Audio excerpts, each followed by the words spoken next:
Hello, we are looking at Republican motherhood and we're trying to figure out what this means.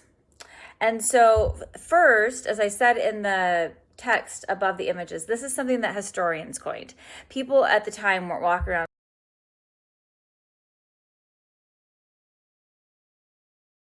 saying, "Oh, I'm a Republican mother," but historians look at sermons, they look at letters, they look at images like I put here in the lecture, and the way that women are written about or depicted.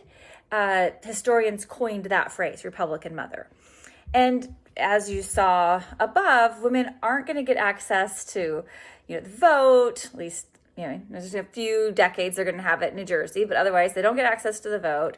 They're not going to get ownership of their property.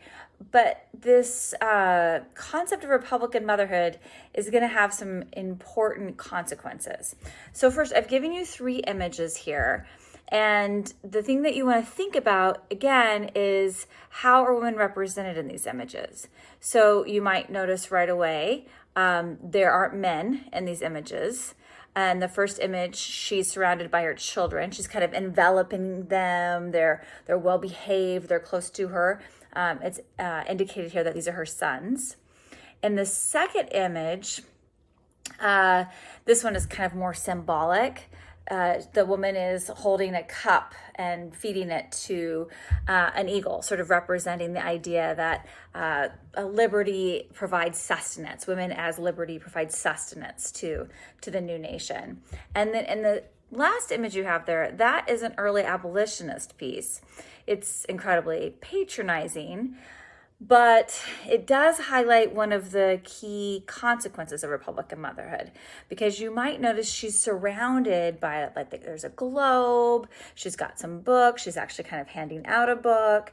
And so this is the aha of Republican motherhood, is the idea here is that women are providing direction and sustenance for the new nation. And the way they can do that is as mothers. As mothers, women can raise their sons to be good Republican citizens.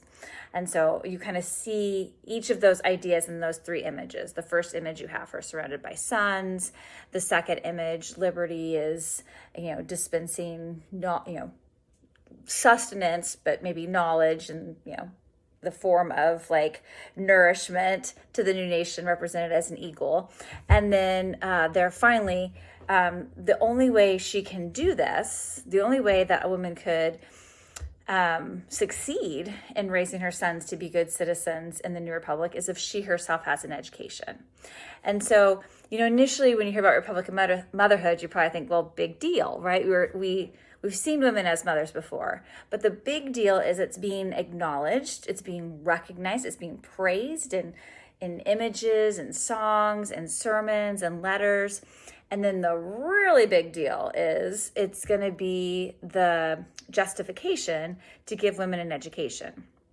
They're not going to get the education that their brothers are getting, but some education is better than no education. And it's going to be, it's going to be that foot in the door. It's going to be like that stepping stone. All right. You've got a link there that also kind of helps explain Republican motherhood a little bit further in terms of some of the implications. So go ahead and check that out.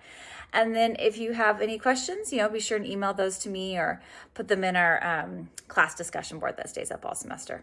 Take care.